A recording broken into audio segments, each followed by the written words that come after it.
Chapter 3. Mission Briefing. Squall.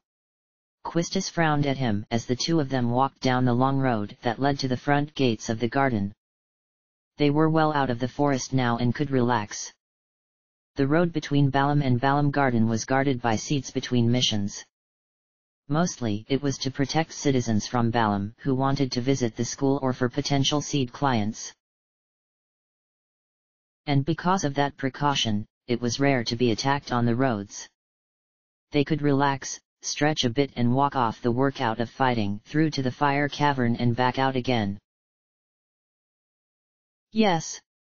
He responded without looking back at her. Aren't you forgetting something? Probably. It had happened before. What? Ifrit. He was injured in your battle. He was. Get to the point. He was tired. He wanted to rest a bit before he had to gather for the field exam. Don't you need to take care of him? Quistis frowned at his pocket where the capsule that held Ifrit was resting. He's yours now. He depends on you to keep him healthy and happy. If you don't, he's never going to get better. If you don't junction him. I know that. Squall's eyes moved left as though he could see Shiva. She refuses to get out of the way because she knows I want to junction him. But Ifrit. It's fine. I'll deal with it later. He won't die. I just need to reason with Shiva. Besides, she's more mine than Ifrit is. I only needed to obtain him. I don't have to keep him. He felt a fierce rush of agreement from Shiva. Something along the lines of throwing away the sulfur-stinking, hairy beast. He had to remind her that throwing away his power was a complete waste. There were actions one could take in the event of coming across a GF that you couldn't or wouldn't use. He would simply need to figure out what Ifrit wouldn't mind doing. Squall controlled Ifrit now. He could pass him off to anyone. But he wouldn't do that. He wanted to make sure that he gave Ifrit to someone that Ifrit would like. Someone that would care of Ifrit and take care of him well. Ifrit was a responsibility. Even if Squall couldn't keep him, he had to make sure he was taken care of. But Shiva was very territorial. She clung to his brain, tight and demanding. She hated the thought of anyone else taking space in his mind. Shiva spent a long time without a master simply because she didn't want anyone. Now that she had accepted someone, she absolutely refused to share or give him up with or to any other GF. That didn't absolve his responsibility though. If she wouldn't let him use Ifrit, then he had to find someone who would care for him and do it in his place. Quistis smiled at him because she was sure that Squall wasn't going to let Ifrit waste away. He would never shirk his duties like that. He was responsible and dependable. You know, Squall, I can't really say this, but I have good feelings about your seed exam. Squall said nothing, but she knew he was listening. He didn't have it in him to ignore someone. I know what it takes to be a seed, from both sides of the test, and I know you better than anyone. I just know you're going to pass this with flying colors.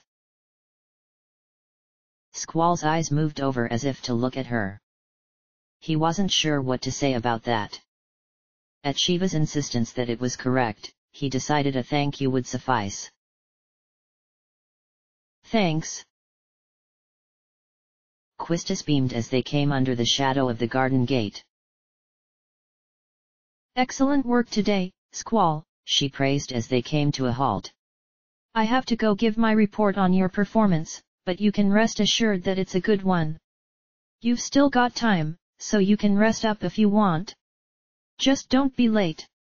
The assembly at the first floor lobby is going to be at 1600 sharp and not a minute later. Oh, and you have to wear your uniform. I also shouldn't be saying this, but you're going to a battle zone as part of the garden army. There's no need for street clothes. You need to be in uniform to identify yourself amongst the battlefield. Squall frowned, leaning back to look at her. That seems a bit excessive. Are you sure you're supposed to be divulging that much to me, instructor? My initial field exam instructions already told me to wear my uniform. I don't need details about it. Quistis waved his worry away. It's not that big of a deal. You probably could have figured it out just based on what you already know. Squall continued to frown at her, one hand to his hip. Cypher had bragged to him before training last night about the large-scale field exam. It was in a briefing given to those on exam waiting lists this morning, but he had found out about it by eavesdropping on two seeds talking the night before. However, Squall had already known about it. Quistis had dully informed him almost immediately after it was decided that the mission, whatever it was, he would be told when he needed to know, would be a massive seed exam. And he didn't think she was supposed to cheat the system and give him extra information about it. Go, Quistis shooed him away with a grin. I have to go get changed myself. I'll see you at 1600. Squall said nothing as she walked past him and back into the garden. Sometimes, he wondered about her. None of his business. It wasn't his place to judge others. He shrugged and started back as well. He still wanted to clean the revolver before he had to leave. No doubt it was covered in ash and soot. A weapon was an extension of a seed. He had to make sure it was in just as pristine condition as his body. Squall's roommate was a medic class student. He rarely came back to the dorms and, when he was back, he was locked in his room with a book and a notepad. Being a medic was less physically demanding than being a fighter, but it required a great deal more mental training. Being a medic seed was even more difficult to accomplish, and that's what Squall's roommate wanted to be. Because of that, he was rarely ever there. So, for all intents and purposes, Squall had his own room. A regulation bed. The case for his blade. Study material set into his in-wall bookshelf. There was nothing decorative, nothing useless. Even his workaholic roommate hung up pictures of his family in vellum. Squall had nothing but basic essentials. His school uniform was hung above his window on a hook meant for curtains. Curtains he saw no need for, and closet space that was better put to use holding his equipment. He kept extra ammo, magic capsules, his very first trainee gunblade with no real blade among another such things inside. The first gunblade was the only thing he possessed that could be considered decorative. He didn't keep it for sentimentality though. If he ever made seed, he might very well be called upon to instruct cadets who desired to learn the gunblade, and the trainee blade would be useful then. Squall set his gunblade upon his bed and slid his jacket from his shoulders. Doing so revealed 5 red marks around his waist where Ifrit's claws had pierced his flesh. His gloves joined his jacket on his bed. His hands reached under the hem of his white tank top and lifted it up over his head, revealing his perfectly healed skin under the holes in his top. He made a face at the rips in the fabric and tossed it onto the bed. His line of work was not friendly on fabric. He had extras and, looking at the damage, he was relatively certain that the holes could be sewn closed without looking odd. He lifted his arms over his head, stretching out his muscles. His body was well sculpted and carefully cared for. The scar across his face was among the few he had. Though he had obtained many wounds in his life, in his many monster hunts most of the time he had cure spells aplenty that he could cast upon himself after being hit.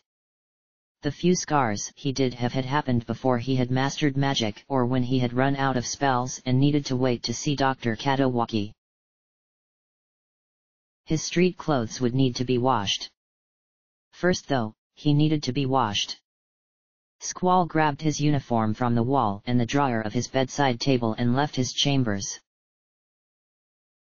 SEED members had their own bathroom. Cadets had to share communal bathing areas. Besides breaking them of any body shyness that might hinder their work in the field, the communal bathrooms also taught them to make do with less. A quick shower later, Squall walked back into his room with a towel over his head and his uniform on but for his jacket which was held loosely in his hand. Shiva was complaining about him taking a hot shower after being in a fire cavern. Then again, she always complained when he didn't take an icy cold shower. He let her complaints fall over him without responding to them. He tossed the towel onto his bed and his damp hair fell into his eyes. Alone now, where no one could watch and judge him, he reached up and touched the scar across his face. Though he only received it last night, it felt weeks old. It didn't hurt at all any longer. It marked up his face in a most unattractive way. Like a crease in an otherwise perfect sheet of paper. Not that he thought his appearance perfect, but the scar marred an otherwise symmetrical face. A mark of his own failure in battle. Though Squall would never admit it aloud, he didn't like the mark. He didn't like that it brought attention to his face. That people would see and whisper and wonder about it. Cypher would brag his own stories, of course, but Squall would not. People would know to take Cypher's words with a grain of salt and they would make up their own theories. He didn't like that. He didn't like that they would now talk about him. What they would think.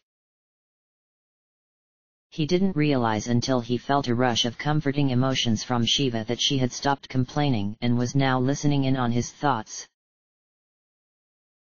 Frowning, not liking even her to hear him say such things even mentally, he banished the thoughts from his brain. He jerked his jacket on over the white top as Shiva pretended to be very focused on complaining about things again. He spent longer cleaning his blade than he had cleaning himself. And with the sword strapped back to his waist, he stepped from his room. He had planned out his time carefully, and he was officially out of it. The students that normally populated the central nexus of the garden weren't around. The seats between missions were probably accompanying the cadets as support. The cadets not going on the field exam were trying to stay out of the way of those that were. As Squall came around to the front of the garden, towards the directory, he saw Quistis standing there already waiting for him. She had a clipboard in hand, her glasses back on her nose, and her whip at the hip of her uniform skirt. She beamed upon catching sight of him. Squall. Over here. Most of the squads are already formed. You're right on time though. As planned. Squall stopped in front of her as she smiled and checked the board. Let me see. Your squad mate is Zell Dinched. Quite a lively fellow. Lively. That was a word for it, Squall grumbled to himself, his hand going to his waist. He really would rather not be dealing with him. Dinched was not known for being professional or discreet. If it weren't for his raw power and skill, Squall wouldn't be sure how he had progressed this far in training as to be able to qualify to take the field exam. He's just loud. Can't I switch members? I'm afraid that's not possible. Team assignments are non-negotiable. Thank Hindseed grading was individual and not team-based. Over here, Zell. Quistis called out to the group of cadets waiting for assignment. Squall turned, already fairly certain of what he would see. Though Zell wasn't in his class, his hyperactivity and spastic personality were a legend. His shoes squeaking against the smooth marble floor of the garden, Zell was pantomiming what appeared to be a rather overdramatic battle against a rather weak enemy. His blonde hair was slicked up in the front. His uniform was rolled up at the sleeves. Most unprofessionally of all, there was an elaborate, vibrantly black, tribal design tattoo across his left cheek. He was certainly never one who would be in stealth and spy courses. Upon hearing Quistis call out his name, his battle came to an abrupt end. Then, apparently for no other reason but to show off, he began backflipping over to the two of them. Oh, I really hope he doesn't do that often, Squall thought to himself. Zell landed the series rather perfectly and came up with a grin and thumb up as though he had been asked to perform that stunt. His expression faded though when he saw Squall standing there. His hand dropped and he actually took a step back in surprise as his jaw fell open. Whoa! I'm with you! He gasped out. Before Squall could ask him if that was a problem, or Quistis could tell him the team assignments were not subject to change, he broke out into a wide grin. Yes. He threw his fist into the air. I got Squall. Awesome. Squall frowned at him, but before he could ask what that meant, Zell started talking again. Man, this is going to be great. Hey. You don't get along with Cypher, do you? He smirked at him. Heard he hooped you pretty bad this morning. Is that scar his handiwork? We weren't fighting. We were training. Really, with Cypher, was there a difference?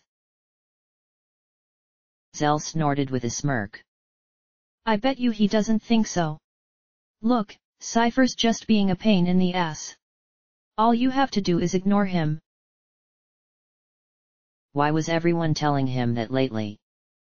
He might accept it from Dr. Katawaki. She was older and wiser and she had been treating him kindly for a long time. He absolutely refused to take it from Zell Dinched of all people. That's none of your business, Quistis finished with a grin, and Squall didn't resist the urge to give her a look this time. He really didn't like this new habit of hers. She cleared her throat, looking between them with laughter in her eyes like she knew a secret that they didn't. Excuse me, but that Cypher you're talking about? She giggled a bit to herself. He's your squad leader. Zell looked like he might have been physically struck. Say what? He yelled loudly in dismay. Of course he was, Squall thought to himself. It can't be changed, she replied immediately and robotically. Cypher! Are you here? Cypher, still wearing his silver trench coat and baggy pants, strutted forward with a grin. He hadn't changed for the exam. Squall didn't imagine he even had an official garden uniform. He wore his new scar with pride like it was years old. He didn't even glance at Squall as he came forward. 2 steps behind him, like his personal shadows and valets, were his. Whatever they were. Squall wasn't sure what to call them. Friend might be close. Cult members might be closer. They practically worshipped the ground Cypher walked on. Probably why they got along with Cypher, since he thought the ground he walked on was holy for him walking on it. Rajan, a strong man who specialized with a weighted staff. He was carrying Cypher's Hyperion in its case like a servant and he was grinning. Next to him, the silver-haired, one-eyed Fujin was staring between Squall and Zell like she smelled something unpleasant. Both of them were excellent fighters. They could probably easily make seed. However, they wouldn't even try to apply for seed before Cypher made it. Loyalty or cult-like fanaticism or whatever, they would never join seed before Cypher. Together, the three of them made up the disciplinary committee. They were in charge of keeping the garden peaceful and ordered. Squall could admit that they did a fine job of it, but they were probably a little overeager about their task. Cypher, Quistis nodded to him in greeting. You're the squad leader. Good luck to you. Cypher smirked at her confidently. Instructor, his voice was honeyed and amused. I hate it when people wish me luck. Save those words for a bad student that needs them, eh? Okay then, she nodded obligingly. Her head moved deliberately and her eyes fixed firmly on him, her expression serious. Good luck, Cypher. Cypher's reaction was like she had just slapped him. Rage crossed over his features before he was able to school them back into a more acceptable expression. He snapped his fingers to his friends, followers. And his voice was cold when he said, Add Instructor Treep to the list. The list? Squall blinked, confused. What list? Grinning, as though pleased he were angry at her, Quistis continued in instructor mode. Well then. You're all assigned to Squad B. I'll be the instructor in charge. Don't forget, teamwork is of the utmost importance. You all know this. Following your leader's orders is top priority, and your leader following his orders even more so. Let's just get through this exam, everyone. Listen up. Cypher snapped at Zell and Squall both. Teamwork means staying out of my way. It's a Squad B rule. Don't you forget it. Quistis shook her head as Zell snarled at him. She couldn't help but think that maybe Squall was right about team reassignments. She was going to have a headache dealing with Cypher. Everyone here. Though the voice that called out was soft and friendly, it cut through the tension like a knife. It came from a man that didn't appear to have ever been in a battle in his life. Even if he had been, he was far past his prime now. His body had softened, his hair was mostly gray, and he had to squint through his glasses. He was such a fatherly figure that he would probably be more at home in a cozy parlor with a newspaper and his grandchildren playing at his feet. Squall, Zell, and Quistis all stood a little straighter as he came forward. Even Cypher fell silent before him. Headmaster Sid. It's been a while, everyone, he said, a friendly smile on his face as though they were meeting over tea rather than a military debriefing. How's everyone doing? He asked, beaming around as though expecting them to answer in turn. He was a friendly older man that, despite his position of headmaster of the infamous Balam Garden, had never seen combat before. He probably expected just that. Quistis smiled at him. She adored how fatherly he was. Zell waved, he liked how friendly he was. Squall nodded to him, respecting his position and what he had built. Cypher smirked, respecting the power that he held over all of them despite his physical inferiority. He grinned back at the group. No matter what today's outcome, he was proud of all of them for even making it this far. He nodded once and started into his speech. It was half pre-prepared. But it was also improvised because he couldn't keep to a script. This exam will involve 12 cadets through squads A through D. You will be proceeding to a real battlefield. Obviously, the battles are for real. He beamed and threw out his hands, getting into it. Life and death, victory and defeat, honor and disgrace. Each of these go hand in hand. There's only one way or the other. How about it? Are you still up for it? He looked across all of their faces, as if searching for any indecision. He stopped for just a second on Squall's face. His lips twitched just a bit more and Squall blinked, confused. You will be accompanied by 9 SEED members, Headmaster Sid continued. Should you fail, these members shall get the job done. They always do. Well, that's one less worry on your mind. He beamed and stared over their heads where other instructors were gathering their cadets. The pride of Balam Garden. The elite mercenary force, Seed. Learn from them, obey their commands, and accomplish the mission. Today is your chance to prove yourself worthy of becoming a member of Seed. Best of luck to you all. It was as clear a dismissal as they had ever heard. Squall turned to walk away, Cypher already strutting forward. Zell was practically skipping, pumped up by Headmaster Sid's speech. He waved to a couple stray students as they walked to the parking lot. Squall heard a couple people wishing him well. He kept his eyes forward. The garden vehicle taking them to Balam was already revved up and ready for them. The three of them plus Quistis, their supervisor, climbed into the back and it pulled out. The driver was quiet and professional as he took it out onto the road. Cypher was relaxing with his feet up. Zell was twitching with excitement. Quistis was seated, poised, and perfect. Across from her, Squall was silent and staring down at the floor. He didn't know where he was going yet, so he was junctioning Shiva with some simple, mass-effective spells. Yo, Squall, Zell spoke up suddenly, grinning at him. Show me your gunblade, will ya?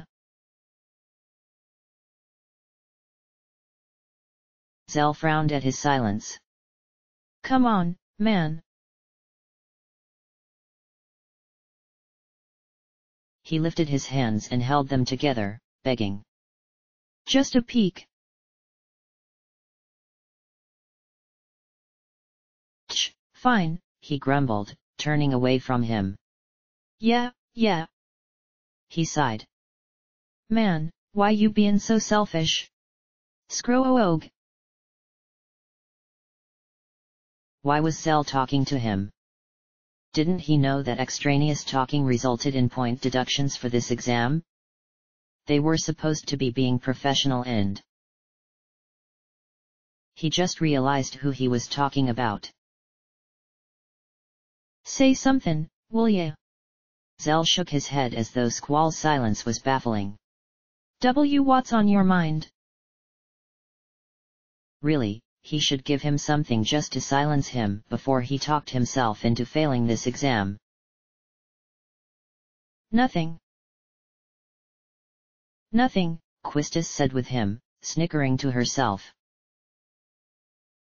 How long was she going to keep doing that? Zell looked between Quistis and Squall, confused. But at least he was silent. Instead of trying to work out their dual reply, he stood up.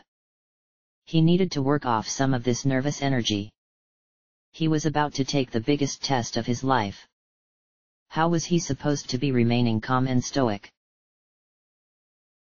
Figuring it wouldn't hurt any, and needing to get rid of this excess excitement, he stood up and began shadow boxing at the wall. Zell knew he wasn't the talent that Squall and Cypher were. As much as he hated Cypher, he could admit that he was skilled with his sword. And Squall was such a good student that there had been people begging to be on his squad before the exam. Zell hadn't been among them, but that was mostly because team assignments had been decided in the morning when Zell had been in the hot dog line trying, and failing, to get some food for the day. Despite his shortcomings though, Zell was strong. Raw strength, power, and the ability to fight without a weapon were what set Zell apart. He was a weapon specialist without a weapon. He could never be disarmed without being literally disarmed. And he practiced his craft religiously. To make up for his faults, he made sure he was stronger than anyone. Stop that, Cypher snapped at him suddenly, his voice deadpan. It's annoying. Immediately, Zell was irritated. He turned, bringing up his fist as though he were resisting the urge to punch Cypher right there. And, honestly he was. As though he could see that, Cypher grinned at him. Chicken wuss. Chapter. What did you call me? Zell roared furiously as Cypher laughed at him. Quistis got to her feet, glaring between them angrily. Knock it off. Cypher fell silent obligingly, but he kept smirking. Zell dropped down to his seat, snarling. Quistis fell back onto her own seat, glaring between the two of them. Well, since it was already bedlam in here anyway, he might as well satisfy his own curiosity. Instructor, Squall started calmly, looking up. Who was that girl in the infirmary this morning? Quistis frowned, bringing her hand to her chin, thinking. She thought back. Was someone there? I didn't notice anybody. Honestly, she had been a little preoccupied watching Squall. She hadn't given much thought to her surroundings. Is there a problem? No, she recognized him. He didn't like the way she had looked at him. Not really. Cypher was laughing again. Hopelessly this time. This is great. Just great. I have a chick wuss and a guy who just reached puberty in my squad. Zell was mad. Quistis dropped her head to her hand. Squall was trying to take Dr. Katawaki's advice and ignore him. Really, it wasn't like he was doing anything bad. He was just annoying. And, in ignoring him for the first time, Squall felt something strange for a moment. Indifference. He didn't care. He didn't care what Cypher was saying. It didn't even really matter. He was probably only saying it to get a rise out of Squall, and it wasn't even like it was true. He was never going to admit to Dr. Katawaki that she might be right about this.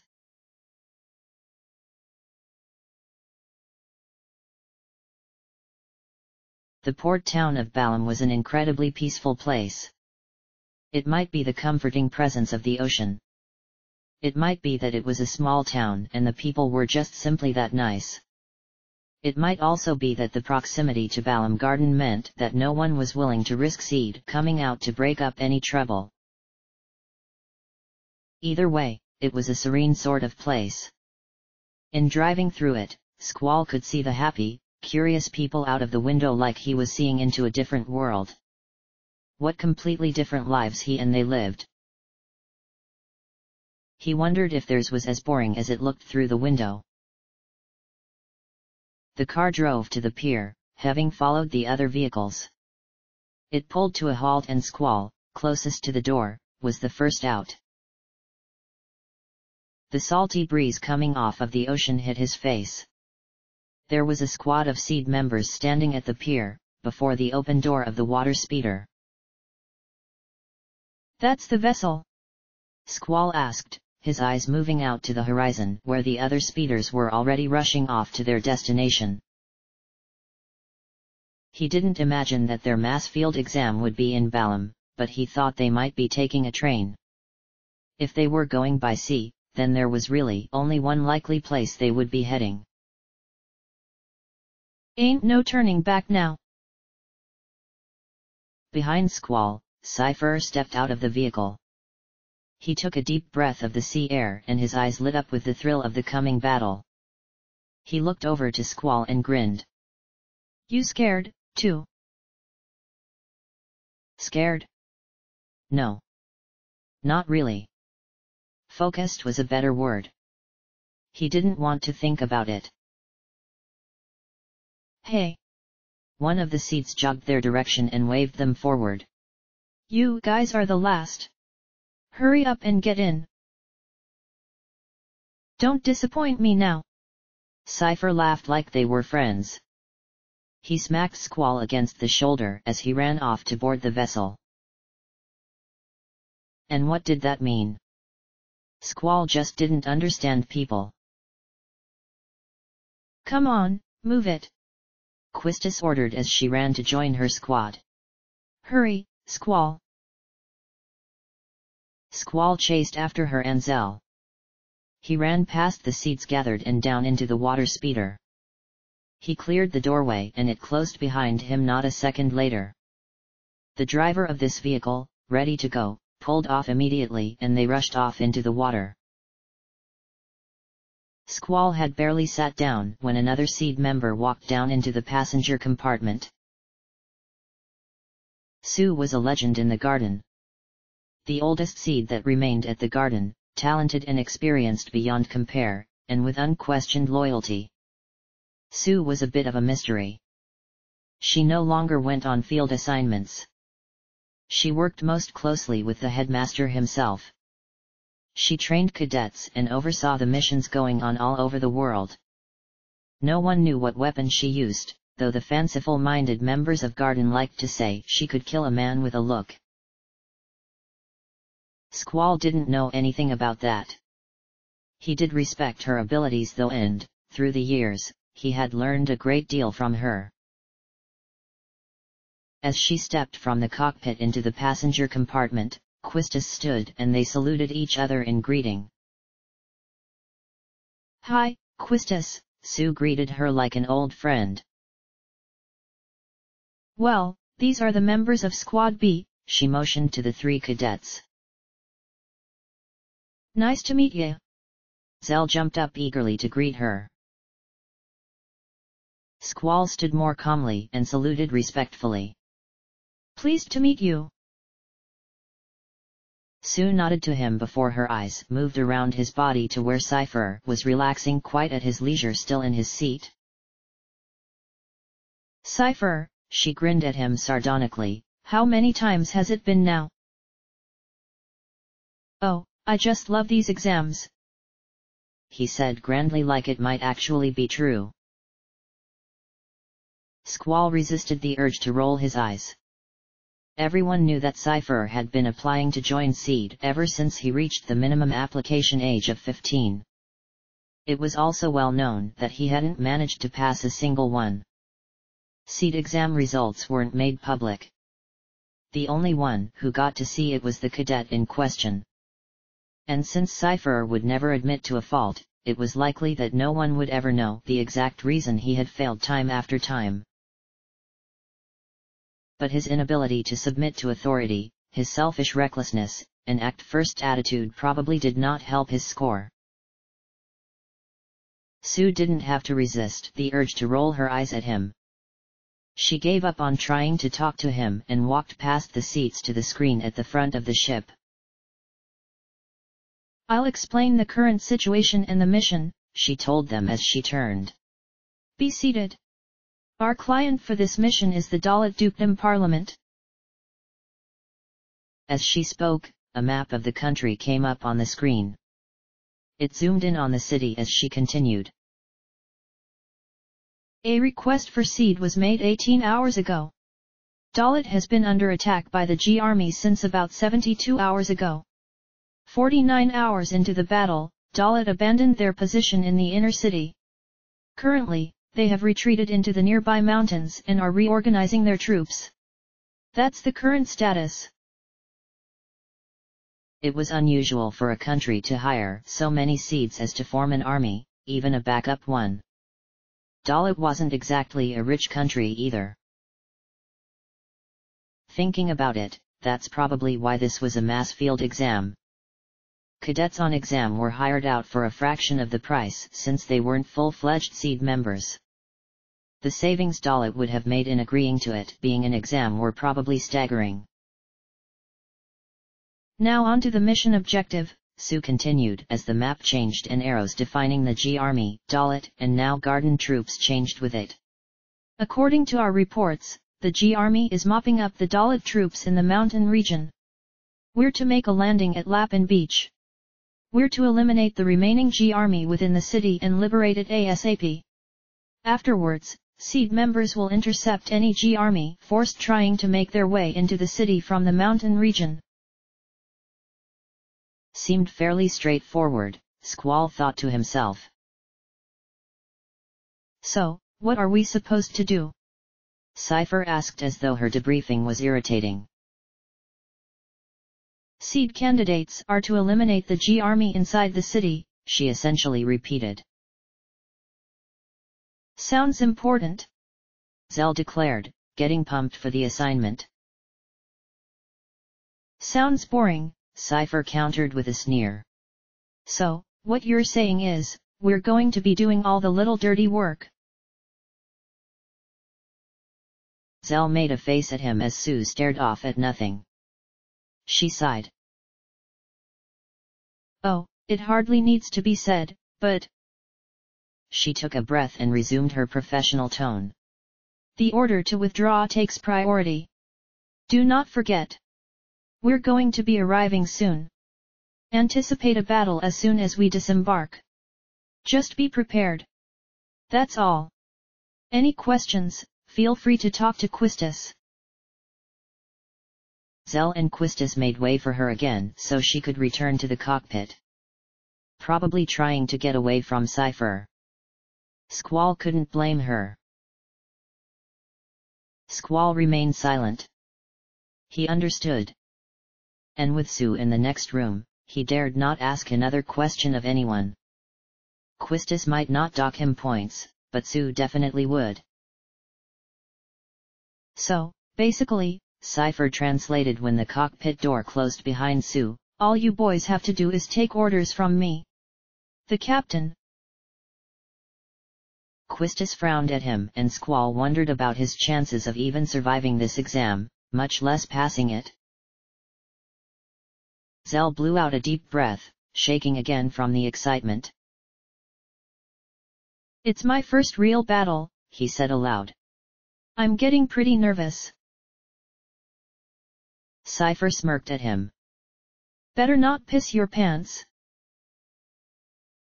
Ha! Zell snarled at him. You talkin' to me? Zell was beginning to wonder about Cypher's chances of returning to Garden alive from this exam, because he might very well kill him. Cypher laughed at his anger and Zell snarled. Bastard! Okay, Quistis cut the two of them off with a stern glare. Enough talk. We'll be landing pretty soon. Get ready. Roger, Zell nodded once, nervous but ready. All right, Squall murmured, ready for it to get started already. Yeah. Cypher waved her words away. Her grinned over at Squall, rather annoyed by how unaffected he was by everything going on around him right now. Well then, Squall, he said, wanting to get under his skin. Go see what's going on outside. For a moment, Squall considered mutiny. He didn't want to obey an order that was clearly just an attempt to irritate him. But it would be mutiny. As much as Cypher was abusing his power, he was still captain. As captain, Squall had to obey his orders. Being in Seed was about obeying client orders even when they were clearly bad ideas. Even if they were done to annoy. As much as he might not like it, he had to obey the foolish command. Okay. Good, he said, smug and satisfied. Because it's my order. Quistis made a face at him as Squall stood and moved to climb out to the top of the water speeder. Dalit, like Balam, was a port town. It was a hub for artists and gamblers. While not nearly so serene as Balam, it was still apparently a pleasant place to live. As Squall stepped out onto the top deck of the speeder, he brought with him a photo of the city and a transparency that folded over it showing the attack point and directionality. The photo was taken before the attack and depicted a city built from earth-tone bricks alongside a peaceful long beach. When Squall lowered the photo, it was anything but. Explosion burned through the air, gunshots echoed, and the screams of the dying and fighting to live carried out far across the water. Brown stone was being stained black from gunpowder and fire. The beach was outright destroyed. Squall took in a deep breath, casting his eyes up towards the full moon for just a moment. Finally. It felt like he had been waiting for this for far too long. His seat exam. End of chapter.